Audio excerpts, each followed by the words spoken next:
Hello everybody and welcome to the Celtic Unrestricted View podcast, a podcast for the fans, a view from the stands. My name is Ryan Clifford and joining me on this episode is author Scott Alcroft. Scott is currently based in Spain. Big author, currently with Amazon. His books are really flying off the shelves. Scott, how's things, mate? Magic, mate. Aye, thanks for having me on, pal. No, it's my pleasure, mate. As I said, your author. The books, The Bonnet, Hugo, Factory Girls, Daisy, Bonded by Blood, and the new one, With Change Comes Consequences. Obviously, you're a big Celtic fan, that's why you're on as well. As I says, mate, brilliant to have you on. How's tricks over in Spain? Aye, brilliant, mate. Just loving it, man. As you can see with my social media and stuff, I just embrace it every day, my man. I love it. Absolutely love the lifestyle out here and very chilled out person. So it's perfect for me, mate. Perfect. As I says, obviously the last podcast I say that me and Robert had previously, certainly forever, we had you on and obviously we spoke about Spain and stuff. But how's obviously now you've got a new book and stuff, and you're obviously saying you're kind of doing other stuff. How's it been over there currently? Obviously with the COVID restriction and stuff, how's it affected your job and your just kind of general life? How's it been? It's actually relaxed quite a bit now, mate, to be honest with you. I think the last time I spoke to you, it was quite bad. You know, I wasn't a resident of Spain then, so I didn't really have my paperwork up to date, even though I'd applied to be a Spanish resident. It was a bit of a nightmare sometimes getting across the border into your work into Gibraltar. As most of your listeners will probably know, there's a bit of friction between Spain and Gibraltar, so they like to do little things just to annoy each other sometimes, and if that affects the workers, it doesn't matter. I think there's like 10,000 Spanish workers that go into Gibraltar every day, or 10,000 cross-frontier workers, as we like to call them. So, they sort of cut their nose off to spite their own face sometimes. But at the minute, it's fine. I've got my Spanish residencia now, so I am sorted. I've got the Gibraltar passport, Spanish residencia, and the Scottish accent for blagging it if needs be. See, obviously, because you've got that, as you say, you've got that status now. Does that entitle you like free healthcare and stuff in Spain, or do you still need to pay for it? No. Aye, you get the healthcare in that. But I've actually just started a new job in Gibraltar in the gaming industry, and they give us private healthcare. All right. Well, it's like a bupa sort of thing. It would be classed as in the UK. So I'm like fully covered for medical and dental and all these sort of things. So I'll be getting the pearly whites sorted out soon and all, mate. I'll be getting them. I'll be good to go. As obviously, you're talking about obviously now you've got the pool photos back for social media. I think a lot of people were all like that now. The glass of wine, shandy beers at the pool, brilliant. Aye, I took a few months out. I went and got a wee apartment there, and it was like concrete jungle, and I was getting all the messages, we're missing your pins, Scotty, so I had to get myself a place with a pool and that again and get the nice photograph feed and Twitter back on there, so we're good to go again. That's what happens when you're famous on Twitter, mate. Everybody wants to see your pins and your pool photos in it. You need to keep up the act. It's just a wee bit of banter. Obviously some folk take it seriously, man, but it's just having a wee laugh, you know. As I says, mate, that's what Twitter's good for that. Obviously, they get a ruthless side of Twitter, but it's good that I'm the same. I like seeing your stuff social media. I think you're a good laugh on social media. That's one reason why I like speaking. Obviously, keep in contact with you about Celtic and the podcast. It's just good to. Actually, as you say, it's good to get a laugh and a joke, especially about the times we're currently at the moment. Aye, I think a lot of people take social media very seriously, and like you just said there, my man. I just like to have a laugh, and some people take it seriously and they take it a bit too far sometimes, contacting people's work and stuff like that, and it's naughty, you know. It's no real life, and that people need to realise, you know. It's a tool for me. It's a tool for networking, meeting new people like yourself. And I've met loads of people off Twitter and off Facebook and stuff like that I've never known before, and you know, they kind of get a shock when they meet me. They're kind of like, oh, we thought you were, you know, a different character and that. And I'm just a normal, easygoing guy. But people take it too seriously sometimes. And it's quite dangerous sometimes, the sort of the threats you get sometimes as well. You know, people just need to lighten up in that and don't take it so seriously. I think, as you say, it's as a laugh and a joke, but that's the way it's supposed to be. And obviously meet new people, and I think, as you say, people do take it for granted in a way, and it's sometimes it gets out of control. Obviously, you can tell your accent. You're actually based in Scotland. Also, how did you actually get the writing the books? I know I've spoken to you before about it, but obviously for new listeners of the podcast, might not be able to kind of get that back and really know. How was it kind of growing up, obviously in Scotland, and getting into the author kind of type of industry?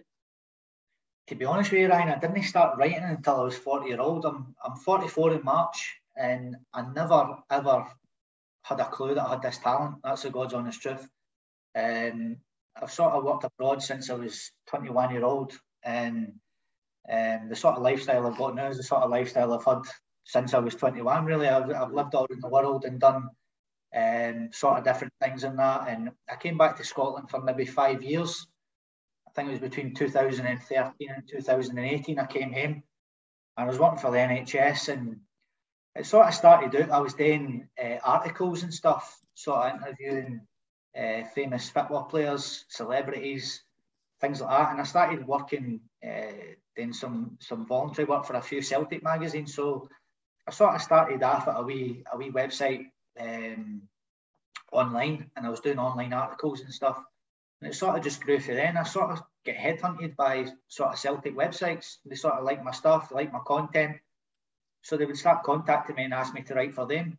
And I still continue to write for some fanzines and some websites just now. But it's just, I'm sort of like freelance, you know, I just like sort of mince about the Celtic sites really, and just like, if anybody asks me to do an article, I'm happy to do it for them. If people ask me to come on a Celtic podcast, again, I'm happy to do that. And because of that, it just sort of, I had this wee story in my head about a guy that had a lucky bonnet. And I'll tell your listeners a wee story. It's absolute madness, but this is what I used to do. Like, I used to gamble quite a bit. I knew I don't gamble at all, but I used to gamble quite a bit. And what I used to do is, when I went in the bookies, if you remember, William Hills had blue pens. Aye. And Ladbrokes have got red pens. Well, I used to gamble in William Hills, Willie Hills even. And what I used to do is, I used to get in and put a bet on my betting slip with the pen, and see if it won, I kept the pen. But see if it lost, I threw the pen away and I picked up another pen. Now, stupidly, I would blame the bloody pen for the bet losing. So I kind of had this wee thing in my head, if a guy had a lucky bonnet, and every time he had the bonnet on, he won. But he didn't realise that he had a lucky bonnet. Mm-hmm. So when he took it off, he lost, and when he put it back on, he won. And then he realises, once I've got this bonnet on my head, I can't lose. So it's about a wee guy called JJ, and that's basically it, mate. He's unlucky in love, he's unlucky in betting, he's unlucky in everything. Hasn't got a job, he's just a loser really, and he comes across this lucky bonnet and his life changes. And I had this wee story in my head, and I contacted a few author pals of mine, a few writer pals and all the rest of it. And that's how it just started. I sent the first chapter off to a couple of pals, they read it and they were like, it's brilliant. You know, just keep going with it. And I think I wrote it in less than a month, in 2018, late summer of 2018. And I think it came out October 2018. And then it's just been madness since then, you know, just folk are just saying, we want more, we want to know about this character, we want to know about that character. So my 6 books have literally got all these characters. I've just continued this story on with all these different characters, and it's people I know, it's people you know, people your listeners know. We all know HUGO, who's in all the books. He's a mental case. And we all know a mental case. We all know the wee drunk guy who doesn't say anything, that starts the arguments in the bars and things like that. You know, you've got just a bunch of different characters that people love, and that's why they're so popular, and that's why they're getting a lot of love. As you say about obviously different characters in life, it's true. You always get the guy in the pub that says, "Oh, I could have been this if I didn't do this," and the guy, "Oh, I'd have married tough if it was for him," and all this. It's spot on. And I have a wee bet on a game myself, but when I was younger, I was the same. I used to always, for some reason, if I'm in the bookies, I always have a pen.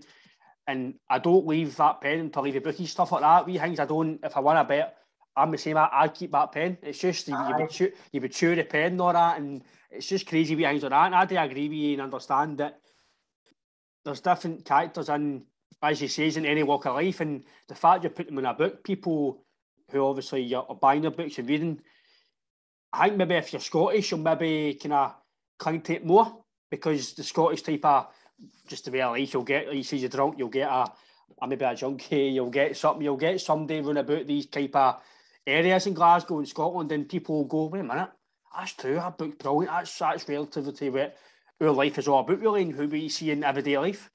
Aye. I get it all the time, like, everybody knows a JJ, everybody knows a Hugo, everybody knows a Donald that's in the books. Everybody knows a character. They can relate to at least one or two characters in all my books. And like I said, that's what people love. And if you can relate to something, then it's your language as well. I've wrote it how I would speak. You know, sort of, I don't want to say it, I'm not copying Irving Welsh, but Irving Welsh speaks in his Edinburgh accent. I speak in a sort of Ayrshire, Glasgow accent when I'm speaking in the book, you know, the way it comes across in the book. So when there's Irish, they go to Ireland in a few of the books as well. So my mum's Irish and I've got family in Ireland. And you can relate to the folk in Ireland as well. You know, you'll just relate to everything in the book. They're brilliant. They're brilliant. As you say, is it the fact that it's actually, I'd probably say it's quite a skill, mate, as well, that you've been able to put stuff that people can relate to and put in a book and be able to write it. Because sometimes you can maybe say it, like a podcast, you can say, oh, this relates, but the fact you transfer it to a book in a context where people can actually understand it in a book, for me, that is quite a talent. For me, in my opinion, it is, because to transfer what you're thinking into a book to make it readable, I think that, for me, that is a talent. Aye, and it's like life experiences as well. I'll tell you a quick story now that happened to me. I wrote The Bonnet and then I wrote HUGO.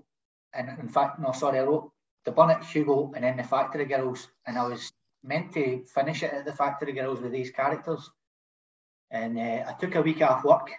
I was going to write a book about a guy with split personalities. He had 4 different personalities, this guy. One of them was a woman, one of them was whatever, like just the total opposite of this guy, basically. So what I did was, I took the week off work, like I said, I locked myself in my bedroom, put the shutters down, and for like 14, 15 hours a day, I watched documentaries on people with split personalities, psychologists, psychiatrists interviews, serial killers, try to get inside their mind and just like watch all these things. So I had content for the book. And I got to I think it was like day 5 or day 6 of these 14, 15 hour days. And I seen this one, he was like the top 3 psychologists or psychiatrists or something in the world. And the guy was like in his 60s. And I was like, right, I've had enough of this. So, you know, I've been studying all week, I had my notes, I had everything that I was going to do. And I clicked on it, and it was a video on YouTube, and I clicked on it. And he says, oh, what do you think about people with split personalities? The guy who was interviewing him, he says, what do you think about people with split personalities? And he goes, I think it's a load of nonsense. He says, I think it's just an excuse for their behaviour. And I was like, are you joking me, man? I've sat here for a week, 14, 15 days, studying. And that's all he says it is. This is the best bit about it, mate. On the top right-hand corner, do you know how you get like suggested videos? Aye.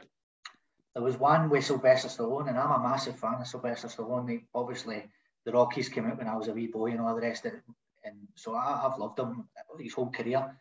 And in the top right-hand corner, this is God's honest truth, in the top right-hand corner on YouTube, it said, do you have any advice? Sylvester Stallone's advice for budding writers or budding authors or something like that.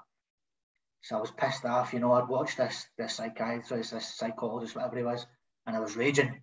So I went, right, a bit of Sylvester Stallone. So I clicked on it, and Sylvester Stallone comes on, and they say to him, right, Mr. Stallone, you know, have you got any advice for any upcoming writers or authors or whatever? And he says, aye, I have. He says, only write about what you know. He says, because see if you write about what you know, nobody can pull you up on it. That's true, man. The penny just dropped with me then. I was like, why am I sitting here for a week talking about, you know, I'm going to write a book about something that I haven't got a clue about what I'm writing about. So that's when it changed my whole mindset with writing. After that, I thought, I'm just going to stick to what I know. And that's it. Ever since I watched that interview, that's it. It's fantastic advice. And if there is anybody who's thinking of writing a book, just write about what you know. Because I can't. If you write a book about something you know, I can't pull you up on it. Mm-hmm. How can I pull you up on stuff that you've done? I can't.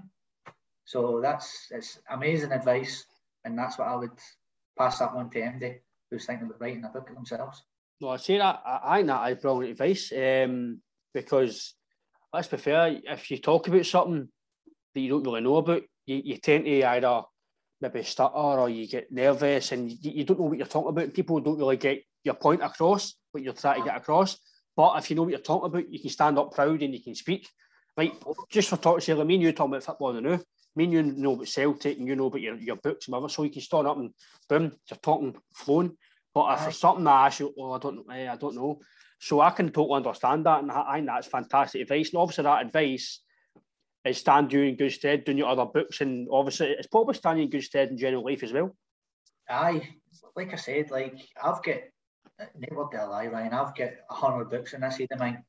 And that's the scary thing about it, is now I'm writing about what's inside my head. It's scary for me, for people to read it. And like, see when, especially people you know, see when strangers read it and you get compliments, you love it. But see when people you know read it, you're shiting yourself. Do you know what I mean? You're like, Christ almighty. Especially like, for example, a girlfriend, for example, you're thinking, she's going to read this, and like, what if she thinks bad of me, you know, after reading this book, or maybe somebody at your work, and they read it and you go, Christ, there's a lot of swear words in that. What if they think I'm like this mad guy that swears all the time in that? When I try not to, you know, I try and be like polite and whatever, but in my books, it's just like, it's savage. Do you know what I mean? They cut people, well, like it happens in our bookies in Scotland or a pub in Scotland. People are just on tap you, and that's it. They get right in about you, and I don't want people. It's just my life experiences of what I've seen. You see, obviously, you're talking about like swearing and stuff. It's similar to us, for me in this podcast. Me and Robert are just saying, look, if you swear, you swear. It's natural. Like in the books, people in Scotland swear. It's part of your culture. I know it's you try and no swear and you try and be polite and whatever else, but it tends to be that's the way it is. For me personally, the only time I don't really swear is if I'm talking to a female, try to pull a bird or something. Oh, I am now, you're nice and calm, you're nice and... But then once you know, oh, fuck off. No, it's just, that's just the Scottish culture. But you know yourself when it comes to football, it's swearing and blinding every single 5 minutes. Of course, man. And I remember, I've been getting fantastic reviews for all my books, right? And I remember, I think it was the Bonnet. Now, if you read about the Bonnet, it's set in a bookies in a pub in Scotland, right? So I think I get like a 2-star rating or something. And the woman put, now I put all my ratings up online. I don't care if it's a 1-star review or a 5-star review. I'll put it up there because any publicity is good publicity. Even if it's a 1-star rating. Now, thankfully, the majority for all my books are all 5-star ratings, but I remember I got a 2-star rating off this woman, and she put, enjoyed the story, but far too much swearing in it for me. Right? So I put it up on Twitter and I put it on Facebook. Now, I didn't know that the woman was a Sunday school teacher for Stevenson. I didn't have a clue who this woman was. So I put it on my my Facebook. And I started getting all these inboxes. Do you know who that is? I'm like, no. Oh, she's always at the chapel and she's always doing this and doing that, and like, she doesn't swear. And I was like, what did she think was going to be in the book? You know, it's sitting at bookies in a pub in bloody Scotland. So you know, people need to read what the book's about first before they pick it up sometimes, I think. And as you say, obviously you've got is it 6 books, is that correct? 6, mate. 6. Obviously your 6th book was out recently, with Change Come Consequences. How did that book come about? And is that something that you've always planned to do, is more books now, because you're getting knack of doing it? You know, let's be honest, but you're obviously talented in what you do and you're getting good reviews. And did that spur you on to make another book? My plan, I've got a massive plan, mate. I've got a master plan, honest to God. I want to try and bring out 2 books a year. I'm very driven with it. I just, like I said, I've got the next story in my head already before I even start it. I know exactly what I'm going to put in it. And it's just, I've got like 3 or 4 endings already in my head that I'm sort of thinking about. So we'll see how the book sort of pans out. But with Change Comes Consequences, it's a follow-on from Bonded by Buns, the one before that. For the people that haven't read it, or the people that have read it, Bonded by Buns, it's about 2 Scottish pals that go hill walking one day and they fall down a hole and they find an old RS Turbo. And the RS Turbo, the Escort RS Turbo, is actually a time machine. And inside the time machine is our history teacher. He's the voice inside the time machine. And because they used to dog the school and all that, they used to dog history. He tells them they're not getting out of this cave until they go back and visit famous Scottish folk for back in time. So they go back to 1791, they meet Robbie Burns. And they go back to 1953 and they meet Sean Connery before he was famous. And there's a method behind the madness of why they go and do this. And he wants to teach him a lesson. And there's a big, massive story behind it. And I wrote it during COVID. And there's a nice message in that book about basically helping each other and how we can help each other and community spirit and things like that. So that's what Bonded by Burns is about. But it's sort of left on a cliffhanger. Did they get back in the time machine or did they not? So with Change Comes Consequences, that came about where they get the opportunity to go back inside the time machine. But what they do is they get the opportunity to go back and change one thing from each of my books. All right. They can go back, but obviously with change comes consequences. So although they might change one thing for each of my books, there's going to be consequences because of it. So it's a very clever, way I've done it. So they go back and revisit every one of my books and change one thing, but again, there's consequences. That's actually quite smart, to be fair. You're doing that, but then the follow-on is obviously you can do that, but do that, and this might happen. That shows you're obviously consider it's only 5 years ago, so you started. You're saying within a space of 5 years, you're thinking like an author, like you've just started. You've not had that in your mind for a while, and then you just went boom, and now all you're thinking about is. I guarantee everything you look about now and in life, I could put that in a book. And that's just relentless thinking about your job as an author. And again, that's a talent to kind of pick that out. Right, I'll put that in my book. That's a good thing for my book. I think that's brilliant. It's probably the same as like obviously when I was in Celtic and you see a player, he'll do for us, but you're doing that. It's totally different for an author side. And you put it in a book. For me, that's some talent they have. It's mental. Like I met a guy maybe about 3 weeks ago in this bar, local bar, and he's like a proper joker, this guy, like, and chatting away, and he said, "Oh, this is my wife," and I said, "All right, how's it going?" He says, "I told everybody she died," and I goes, "What do you mean you told everybody she died?" He says, "I kept it going for 2 days." He says, "See the free drinks I got off everybody." And then she walked in the bar. That's brilliant, just like a wee story like that. So like you can put. I thought I'm going to chuck that in a book. That's brilliant. So, like you said, I think of wee things and I hear wee things, and if I hear like a saying that I like or something that I've not heard before, I'll write it and I'll try and keep it for future books. No, superb, mate. And as we've said as well, big Celtic fan. It's been a crazy few months at Celtic.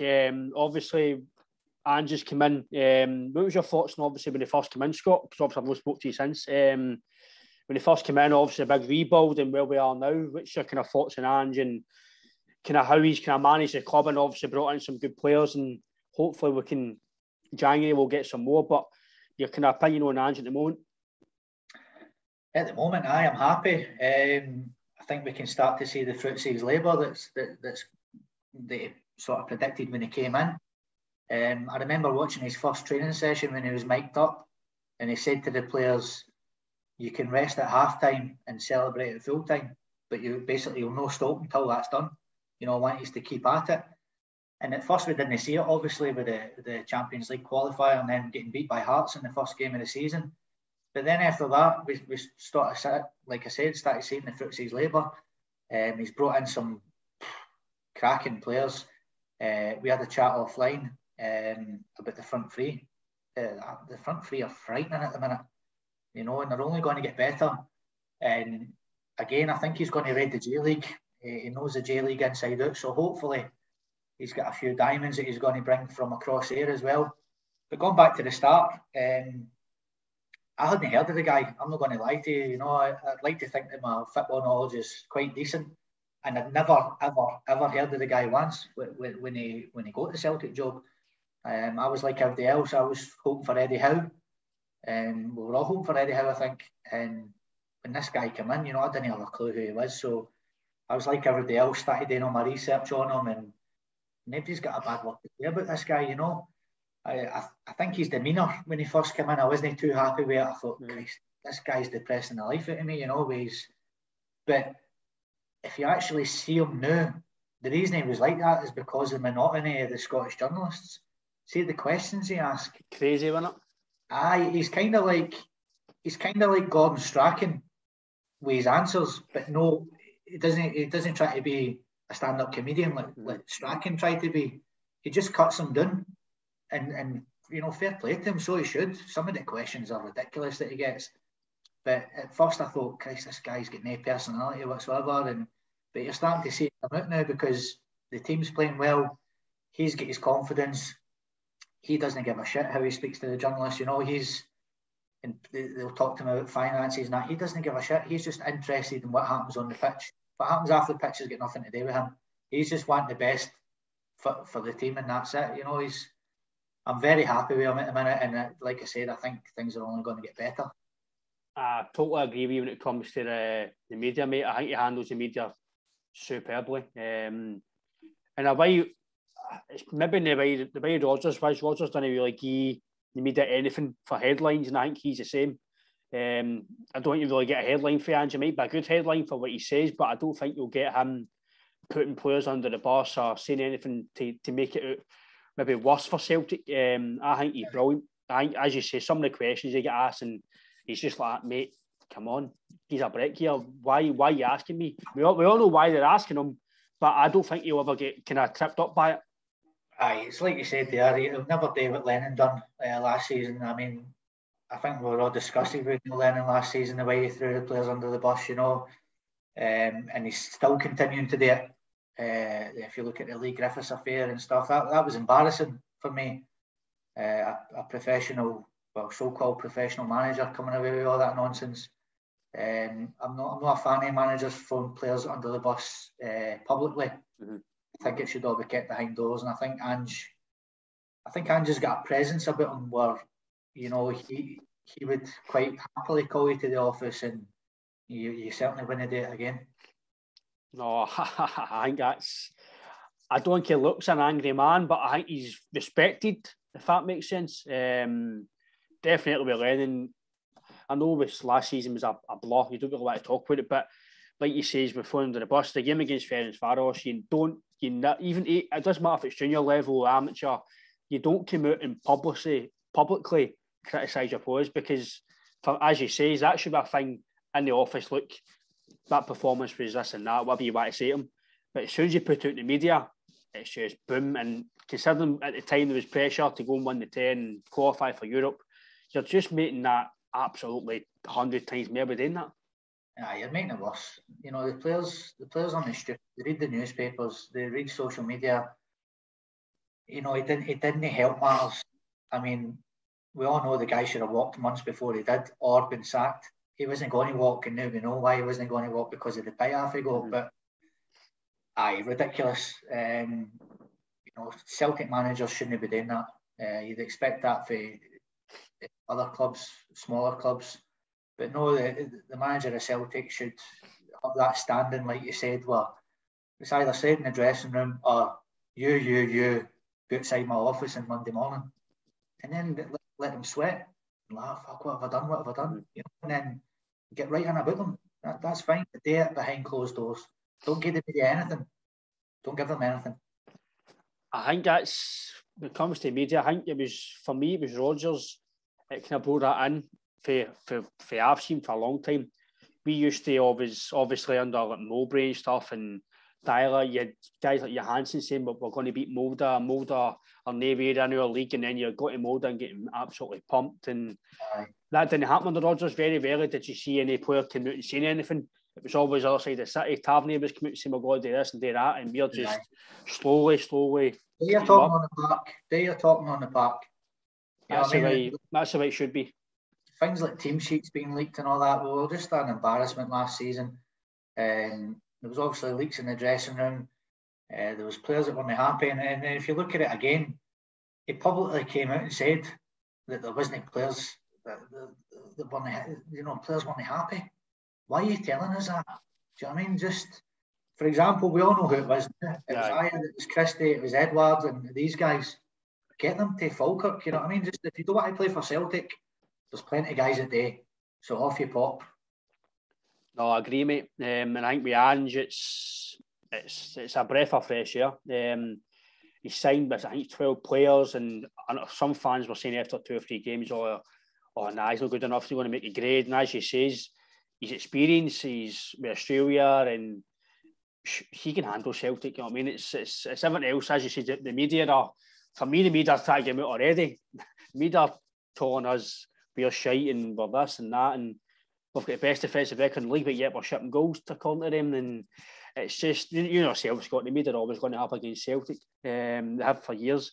But obviously, with Ange, as we mentioned, the front three, Abada, I think he's not the worst at the three, but he's obviously a bit less consistent than the other two. But Kyogo and Jota, for me, Jota's an I spoke to William in a previous podcast about him. The guy is just, he's a sort of guy, for me, when he gets the ball, all you hear is seats, Parkhead seats, all you hear is, that's the noise you hear, and it's the sort of guy you pay your 30 quid for, your 600 quid for a year for your season book.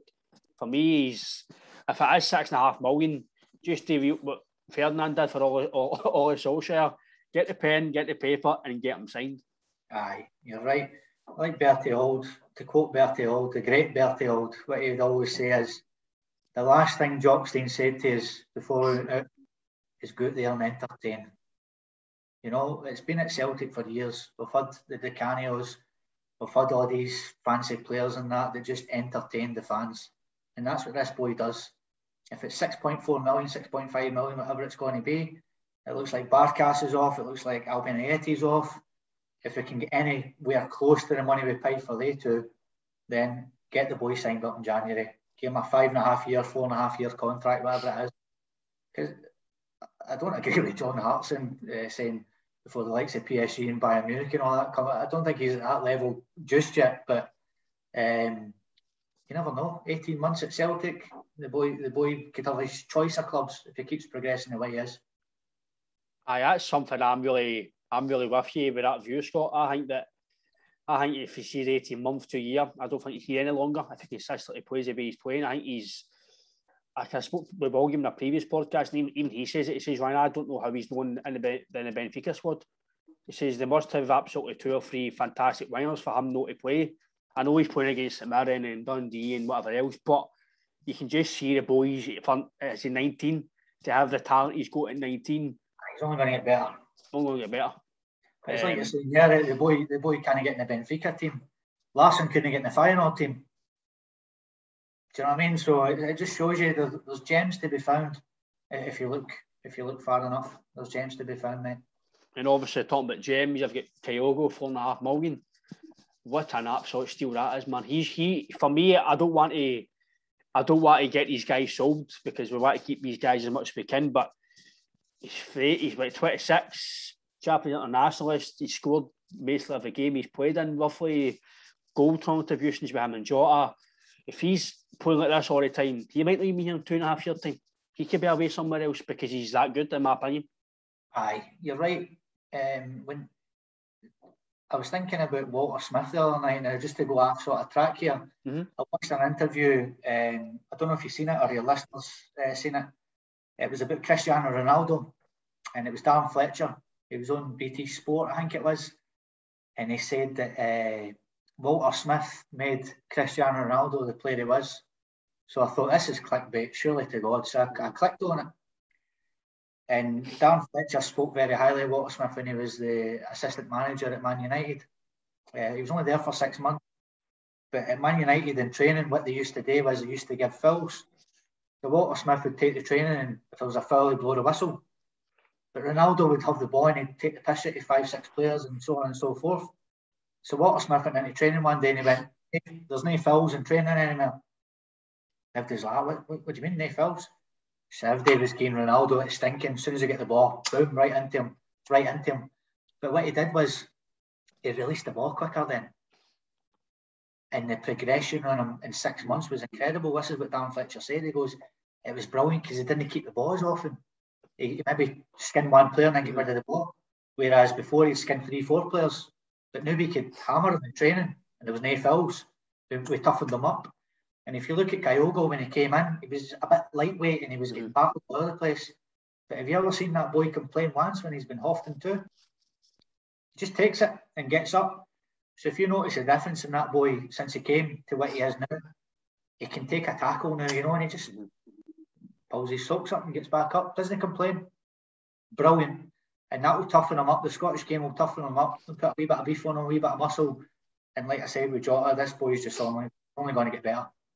I think it's 28 goals contributions I've got between the two of them already this season. And in fact, I think Kelgo was out for 2 weeks and all injured. Jota didn't start the season because he only just came in. So just imagine you had day two flying against Midtjylland. Again, you don't want to really talk about the board as much, but we all know that we were slow getting guys in. But the fact that, as you say, that it's all come together and you can see that he's building something. And I think the other side of the City, which I don't really want to talk about, but you can see they're worried now. Obviously, their manager's away now, so but we just need to concentrate on our kind of, as Anne says, our house, make our house beautiful. And again, they be things like that. It's brilliant headlines. What he's saying, he knows what he's saying, but he's saying it in a way. He's not really. He's just saying it in a good way for the fans. The fans, oh, that's superb. But he's saying, and he's a smart guy, and the wee things he talks about in his Cobden season, I just love the guy. I'm like you. I didn't know much about him when he first came in. I was headed how daft. I was how's coming, when, how, why, and all that. And you can see now that he's definitely got something about him. As you said, he's very streetwise. He's media work, and I think I'm like you. You're only going to get, I think, Mayor the best of him when he gets to January window. We obviously get the guy for the J League. He knows that league, and it's maybe something like you could say, Mayor James that come for that league. Aye, like I said, my man, hopefully, and he sort of alluded to it in the summer. He did say, you know, when he brought Kyogo in, that hopefully it wasn't a good time to bring other players in the summer, he says, but in January it might be a different story. So, you know, the Scottish media are obviously going to link us with the 3, 4, 5 best players in that league. But he might know a wee gem or two that the Scottish media don't know about. Mm-hmm. So again, we were speaking off air there, and they were quoting at a left back that we're looking at. The guy's playing left back for that side over there now, but he's actually a number 10. But the boy's that good.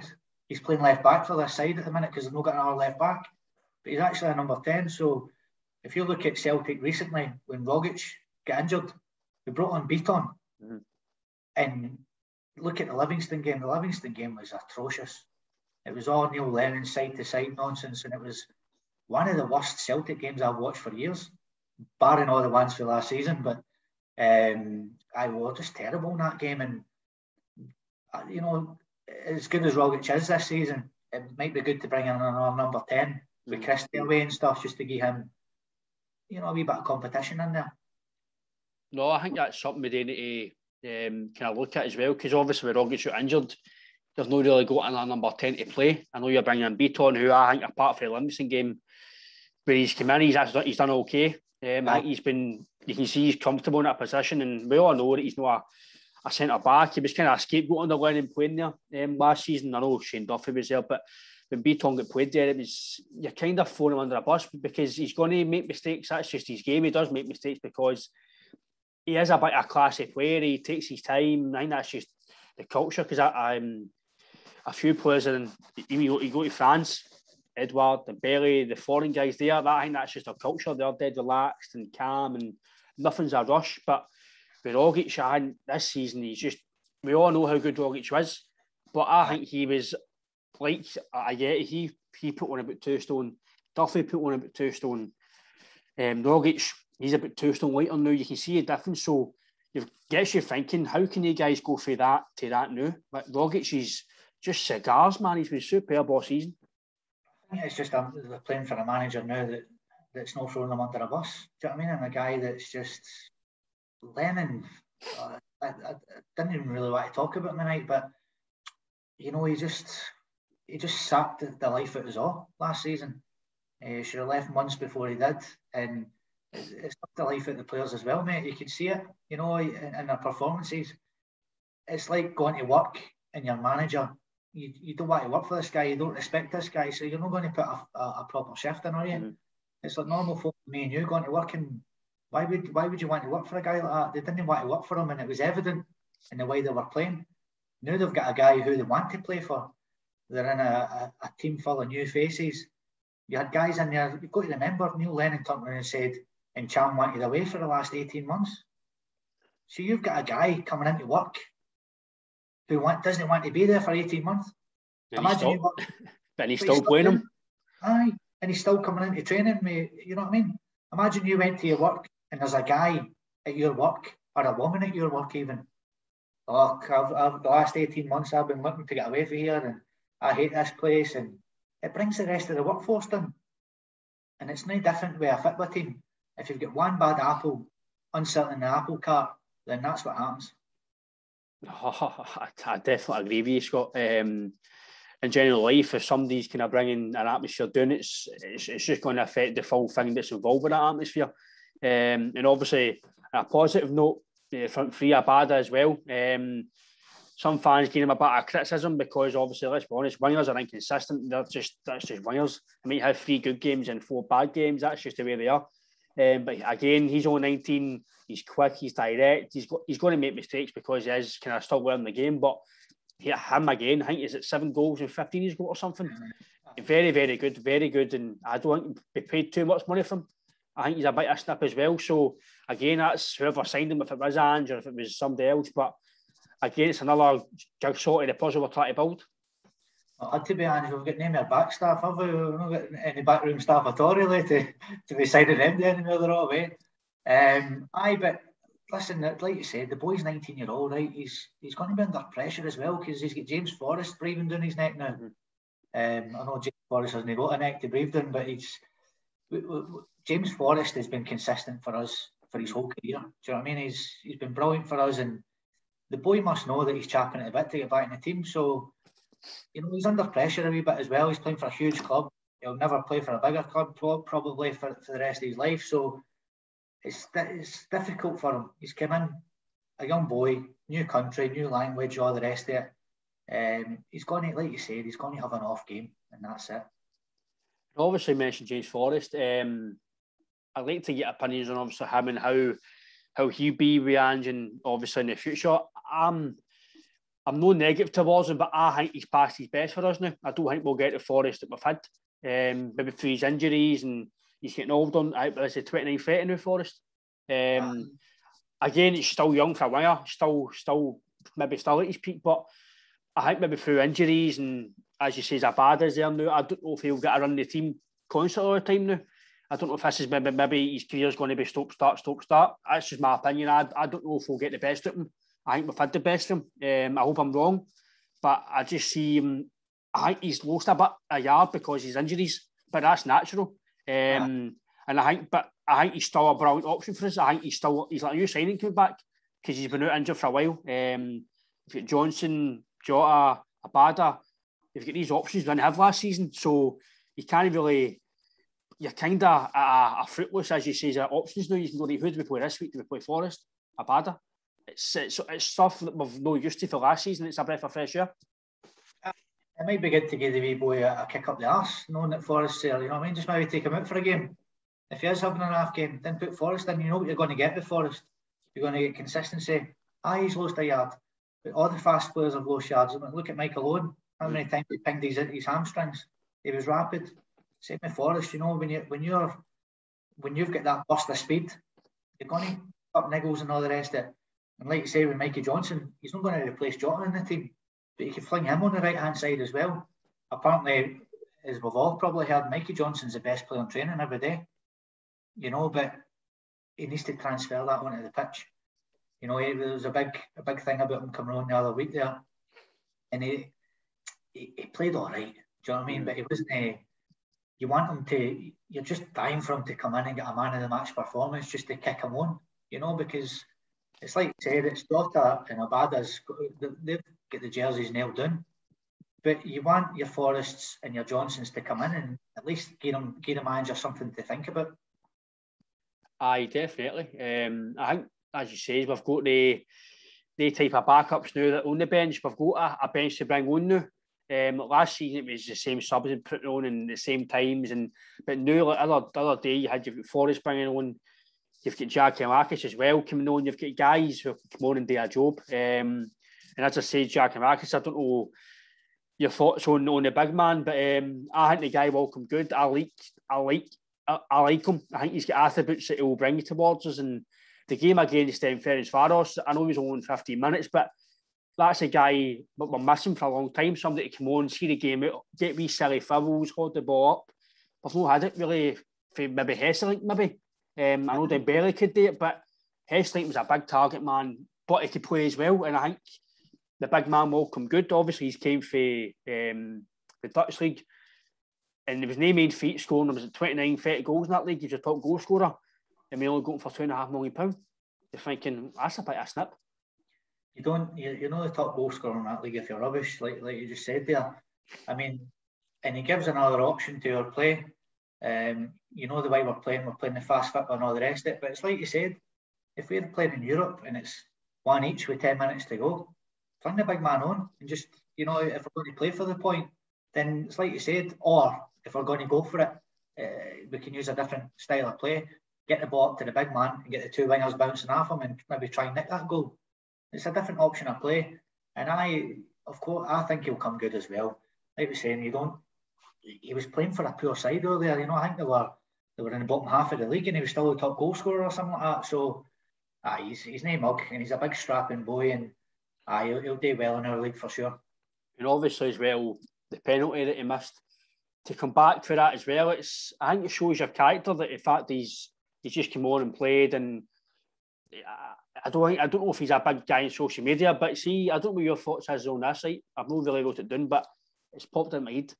What's your thoughts about down south when these players get beat in the right? I know we're really sorry about the performance. We need to do better. I can't go that. I think it's. I personally think, if Callum McGregor came out, I don't think Callum's got social media, but see if he came out and just say you beat our Rangers, we're really sorry, guys. We need to do better. But listen, you don't need to write it. Just go out and prove it in the park. I don't know if that's just because you're down south. Is it the agents that are doing it? Is it the media company that write it? Is it them that's doing it? But I think it's a no-no. I don't agree with it. I don't think it should be.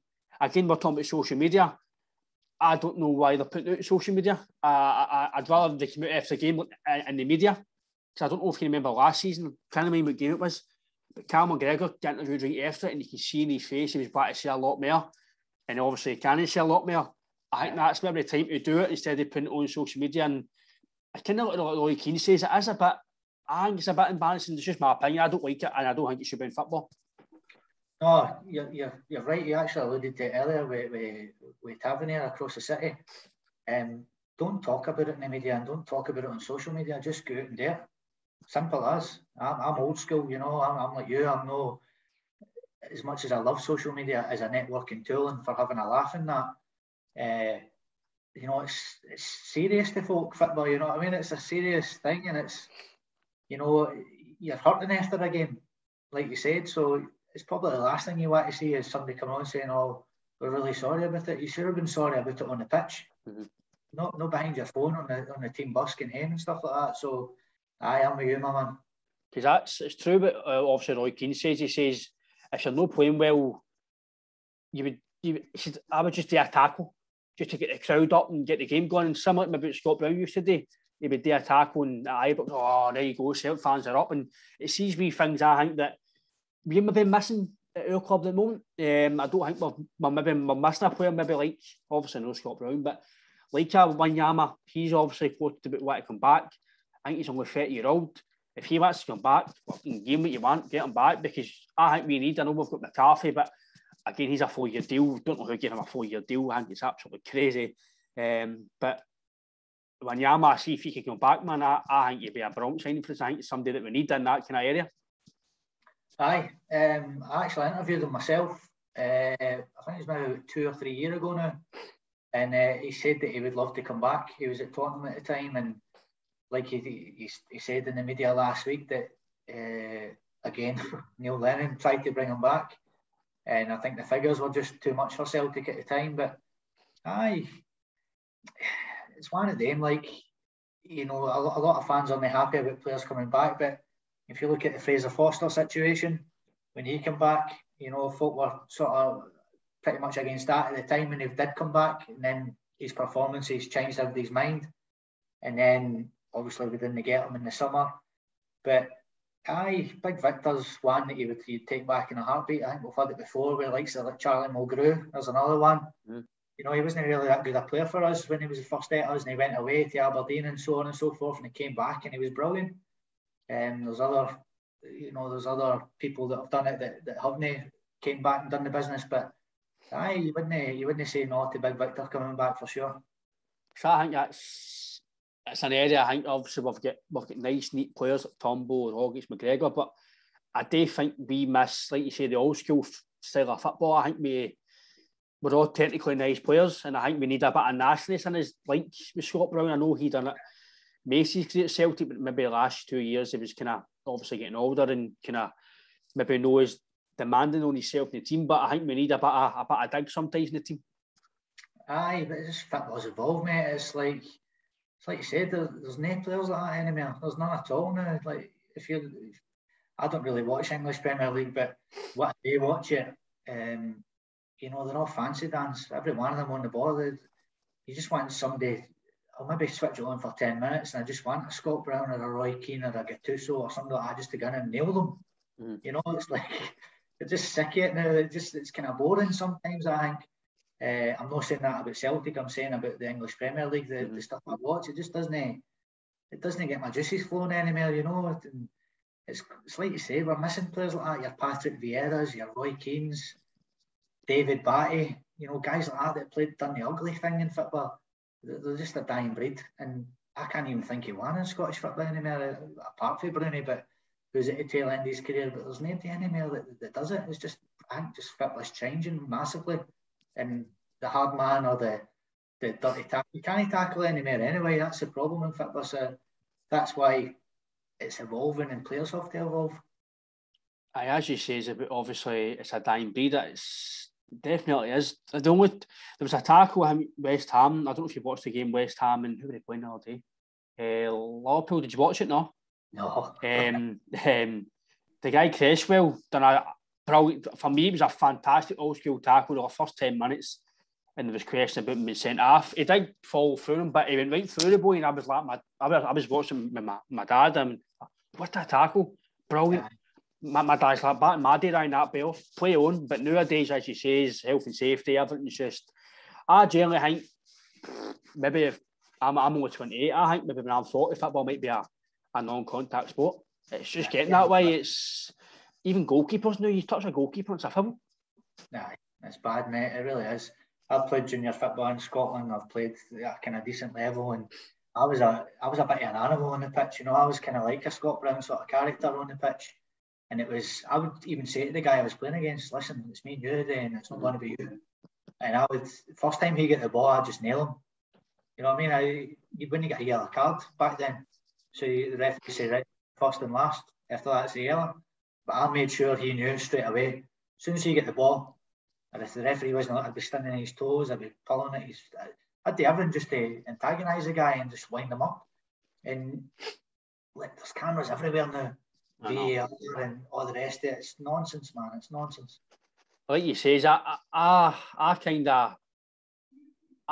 that type of football, the old kind of antagonising people. You're not doing it to be malice, you're just doing it to get them wound up and get. I used to, I'm not gonna lie, I was a diving BA, whatever. I was a diver. I used to get myself penalties and free kicks, and I used to get kicked off the park, but I've done everything when I get my football, and I think sometimes that's lost in football. I don't think people dare be nice, niche things, old school things that players used to always do.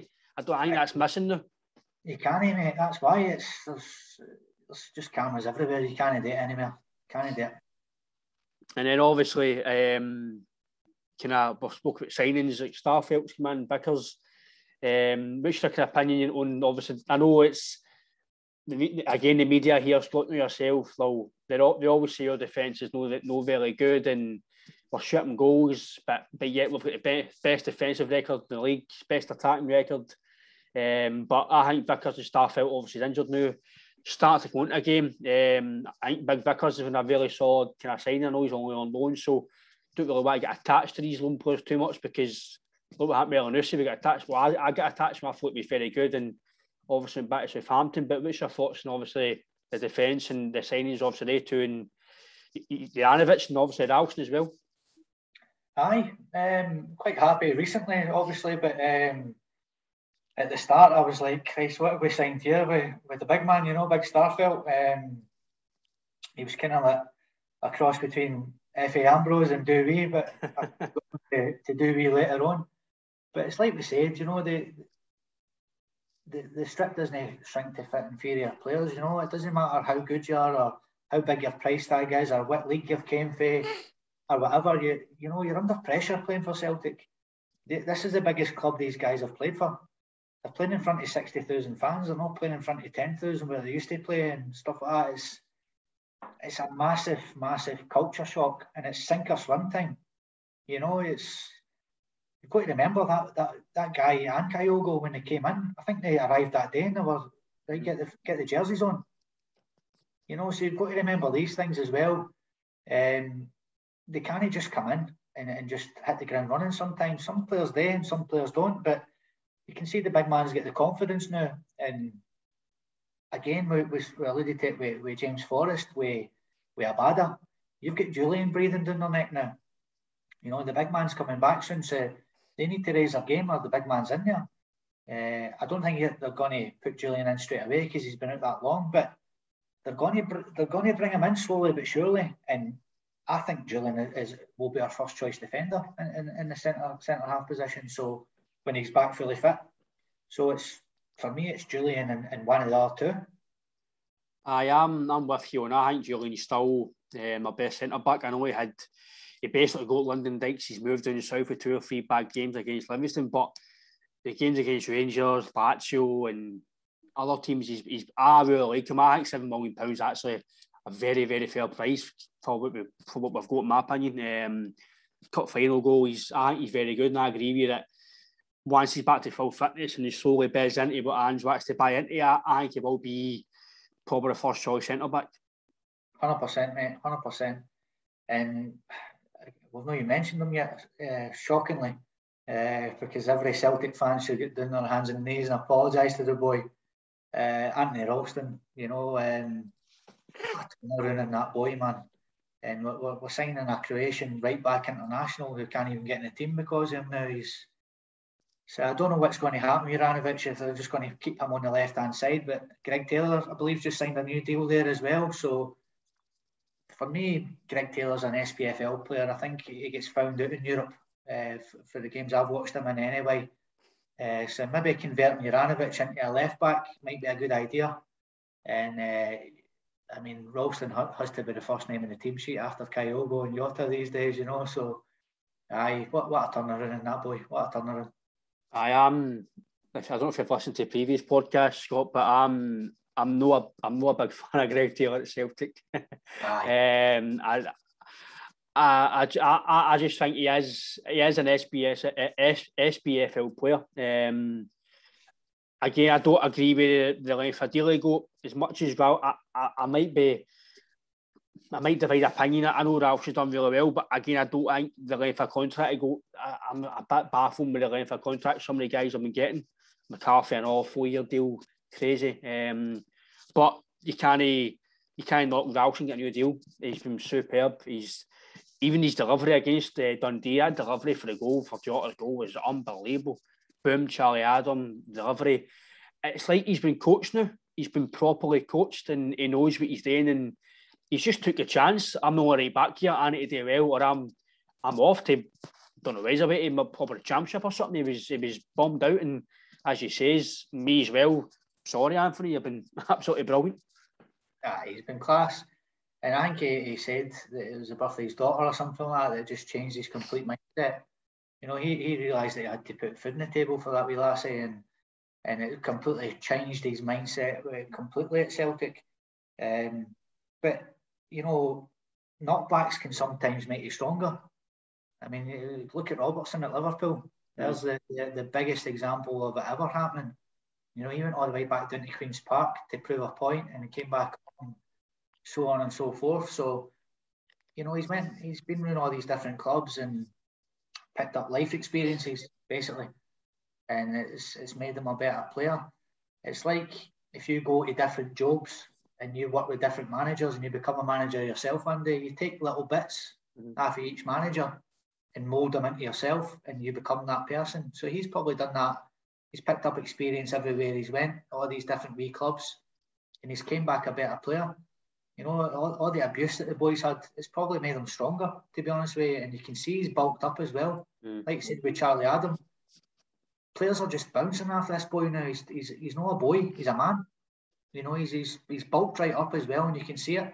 And he's got to be the fittest player at Celtic. He just doesn't stop, and he doesn't sweat in the boy's brow or anything. He just keeps going and going and going. And aye, fair play to him.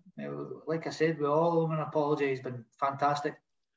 No, definitely, mate. And you obviously are talking about Juranovic. I'm a big fan of Juranovic. Obviously, Ralphs at the moment, you can't knock him. I think he'll be playing as long as he plays well. But I think maybe long term, the plan was obviously for Juranovic to come in and play right back. And he played the other day against for Croatia, full 90 minutes, facing right back. And as you says, can he get a game? And obviously, the last bit about Ralston before we can move on to a wee bit of a fun part of the podcast.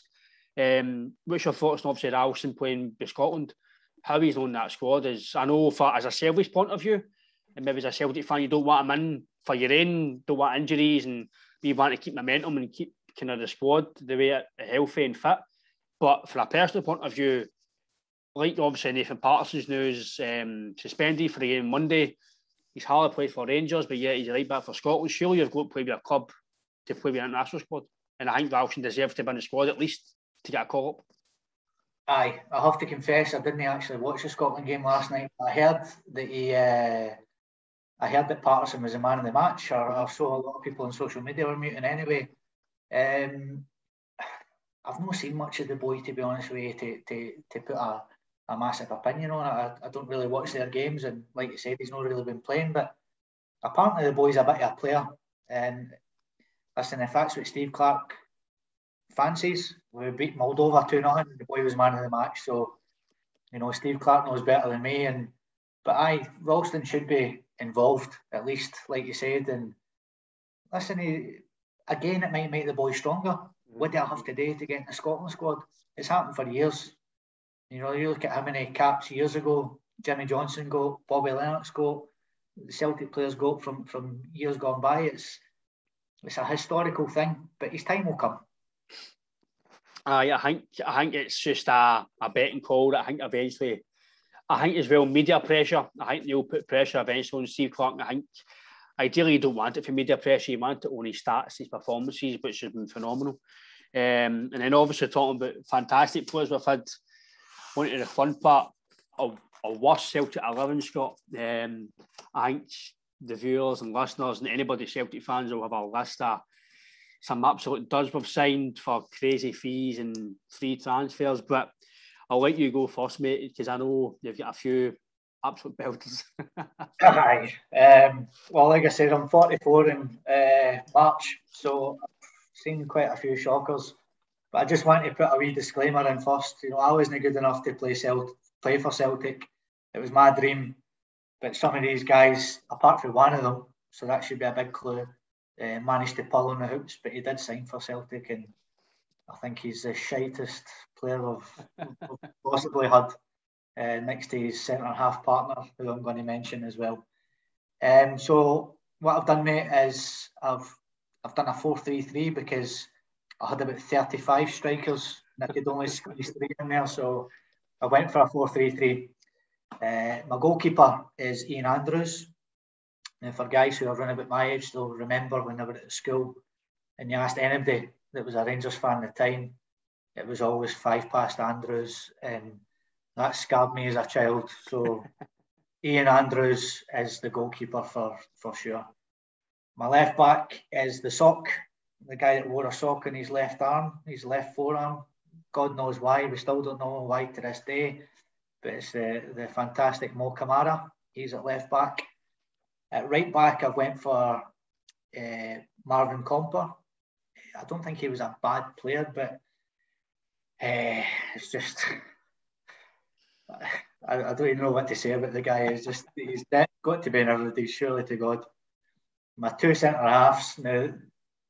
The first one is a guy who I believe was watched on a grainy video by the great Kenny Dalglish, believe it or not. And we signed him for £5 or £5.5 million it was, without actually seeing him play. It was a guy from Brazil called Rafael Scheidt.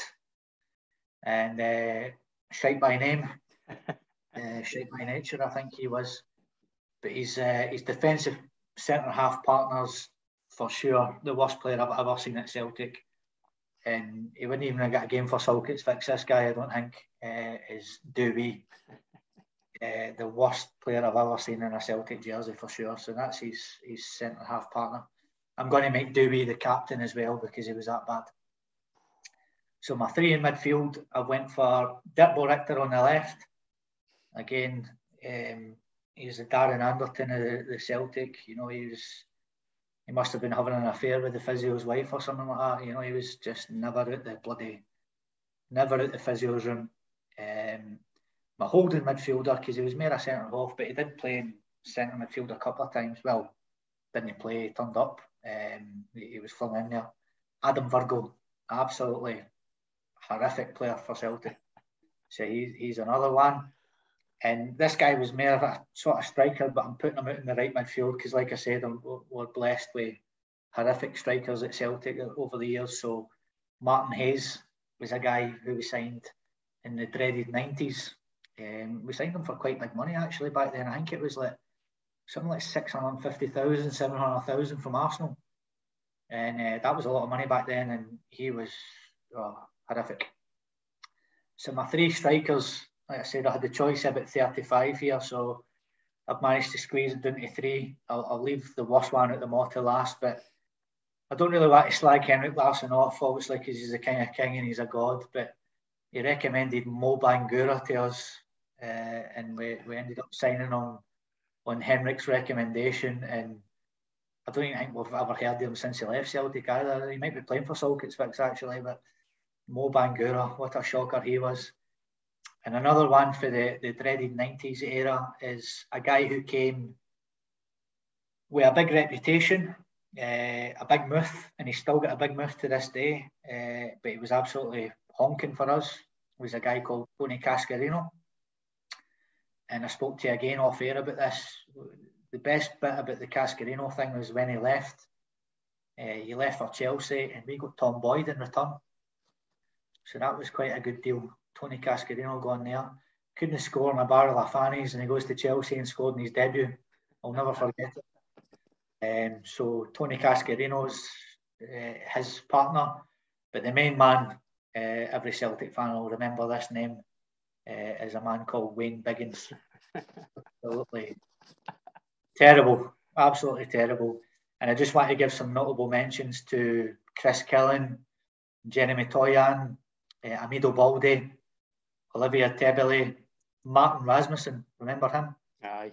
And Daryl Murphy as well, who again went into the Championship in England. I think he was the top goal scorer when he left Celtic in the Championship in England. Crazy. There's some howlers in there, mate. I've actually got a few on all that you're saying, and I think there's so many. Every fan for any generation could put in. We've signed a lot of really poor players, and for me, well, my one in goals is Magnus Hedman. Can always just remember the one against Bayern Munich, flung it in the net, absolutely hopeless. Goalkeepers, you pick a few. You don't really want to mention Douglas, because he was part of a good team. You put Jonathan Gould in there, Marshall, guys like that. Absolutely. Hedman, I can never forget that Bayern Munich goal. Right back, Chad Uri, that goal against Rennes, OG, just on there laughing. Ridiculous. I'm with you, Dewey. Absolutely unbelievable how he gets signed. 45 minutes, cheerio, never seen again. Hopeless. Marvin Comper again, he's sidekick at the centre back. one game, I think, against Morton. That was him. Never seen again. And he's I was at that game. And he's sitting celebrating at this part of his medal. I think he's done something bonkers. I'm like you with the man with the sock, Kamara. Legend. He's just done his running, but that's all he done. Just ran the full game. Hopeless. Right mid, I've got Stefan Bones. Again. What a player he was. Unbelievably shingus. Absolutely hopeless. I've just done a 4-4-2. Not really bothered by the order of the positions, but Stuart Slater centre mid. Again. Aye. Stuart came with a big reputation. I think he had maybe 1 or 2 good games, but he just didn't cut the mustard. As you say, he's considering we have a reputation for down south and came up here, didn't hack it. The winger, Bulgarian Tonev, again, he came from Aston Villa. Decent reputation, international Bulgarian, hopeless. Hardly kicked the ball. Another one, my reputation in the wing, Freddie Lundberg. Don't know why we signed him either. Absolutely. Right, there's another one we could have flung in. I know it was the tail end of his career, but Ian Wright, there was another one. Ian Wright, aye. He was another one. Reputation, he was probably finished when he came. But I know you mentioned Doobie was absolutely minging, but these two I've got up front under Dyler, Carlton Cole and Kazim Mitchells. How are they to go to say they played well? Carlton Cole's good on the radio, right? And I know he done well with West Ham, and Richards had a few clubs. I think he's done well with KB Derby, but he's at New Rooney. But how they go to play with Celtic is just unbelievable. I was at the game Carlton Cole scored. I think I was at Inverness or Ross County, and the ball hit half him, and he was kind of, I'm what, mate? No, mate. You never seen Wayne Biggins. They two are Ronaldo and Messi compared to Wayne Biggins, mate. I promise you. You need to try and find some grainy footage of Wayne Biggins. Oh my God, he was a doobie of strikers.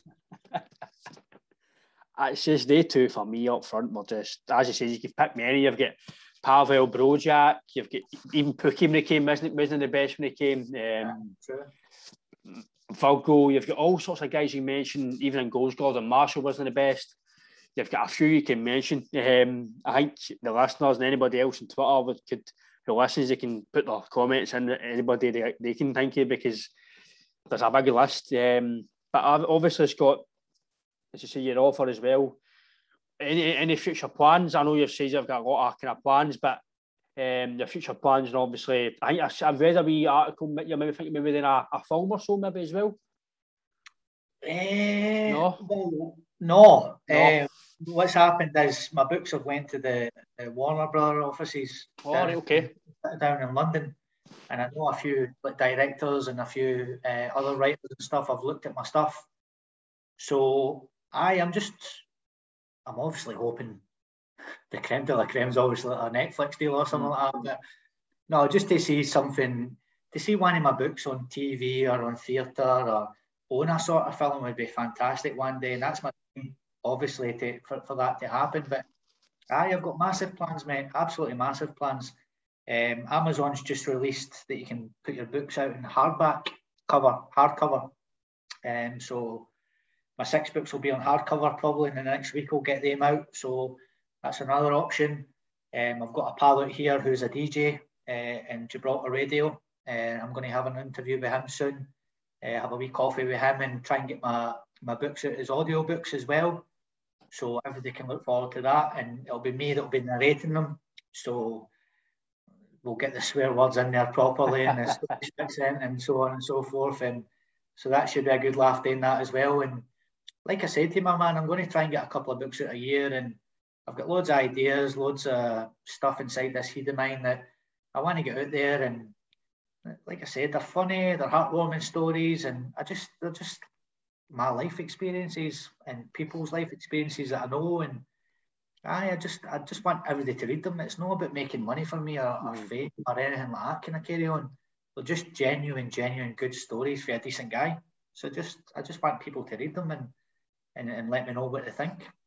No, it's definitely, I think obviously if we're just talking to you and obviously knowing your social media, and as the views of your book, people have gave a kind of very good comments in your reviews, and I can see obviously you're very driven in what you want to do. I have every faith, mate, that you obviously carry on, and can I get very good, as you say, the creme de la creme is obviously a Netflix deal. And I mean, as you say, every avenue you go down, there's no reason why you can't get it for that. As you say, you work very hard, and your mind's like me crashing motors, just thinking about your books. And I've no doubt, mate, that you obviously continue to do your good work. Aye, I hopefully, mate, like I said, just anything, like, even if BBC Scotland pick it up or something, you know, they're definitely good enough to be on telly or theatre or whatever, even like a wee series, you know, even if it's on, I don't even care if it's on BBC Alba or something like that, you know what I mean? It's they're fantastic wee stories, and for the people that are listening that have read them, they'll tell you themselves, you know, they're funny and just stuff that we do in everyday life, and that's what I mean. I just want folk to read them because they're that good. I think obviously for knowing the social media and obviously seeing the comments, I think it is very well kind of responded to, mate, and I think it's only going to get better. Last wee part why I asked you, mate, is obviously Celtic, you know, and going forward, what's your kind of predictions for the rest of the season with Celtic? It all depends in January, doesn't it? I think January's the big one. I mean, we're all vying for this £40 million jackpot, Champions League, straight into the Champions League for the winners of the league. So I know we don't really want to talk about them, but there seems to be a bit of a financial meltdown again across the city. They've lost their manager. They don't know who they're going to bring in, so on and so forth. Players only signing contracts. Is he maybe sounding out players to go down south with him? You know, he's getting all the part 2 weeks ago that he was happy where he was, and then he done the Brendan Rodgers-esque flip through the night and fucked off down south, you know. So, you know, they could be in turmoil now. I think they're on they're not playing nice football. They're 4 points clear, aye, but Celtic are playing catch up for the start of the season. Like you said, the influx of players that have came in, and the players that left, we lost about 16 players and we brought in like 12, 13, like you said as well. So it takes time for these players to gel, and boy are they gelling now. So if he can add to that in January, bring in some crackers for the J League, like we said, and he might have another couple of crackers up his sleeve. And like you said, we've got Julian, we've got Forrest to come back. That's like 2 new signings and 2 solid experienced players. So it's looking good. I think we'll win the league. I really do think we'll win the league. I think after January, I think we didn't do too well with the fixture list when it came out, but we've been to all the worst places we could possibly go in the league, and now we've got a good run at it after New Year with a few good home ties, and we should start to claw into that 4 points, hopefully starting on the 2nd of January. We've got, I think it's Hibs just before them, and then we've got them in the 2nd of January, and then we've got the winter break, and then we've got Hearts after that. So I think they're the 3 most important games that are coming up that we need to, if we can take 9 points for these games, then that will set us off for the start of next year, and we'll kick on and get the title back where it belongs, mate. No, I'm with you, mate. I was very confident even when Andrew's come in. It's just because Rangers have no, as you say, don't know what to talk about, but they've not really improved. They've not really signed anybody. Aye. So if they go just say 3 or 4 points ahead by January, they can't claw it back unless they're a fire sale. So we've got every advantage at the moment. We've got momentum. We've got a style of play which the fans are liking, and we're starting to grow. And I can only see us getting better, and hopefully don't go another season without a trophy, because that's when we need to get a trophy. Obviously, the Champions League money, it's mega. If we get that, puts us years ahead again. Sorry. Again, Scott, thanks for your time, mate.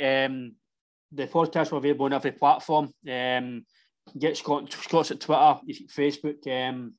Be follow, keep in contact with social media, and obviously his book kind of stuff. And again, Scott, thanks for your time, mate. Hail, and take care of Gibraltar. No bother. Anytime, pal. Cheers.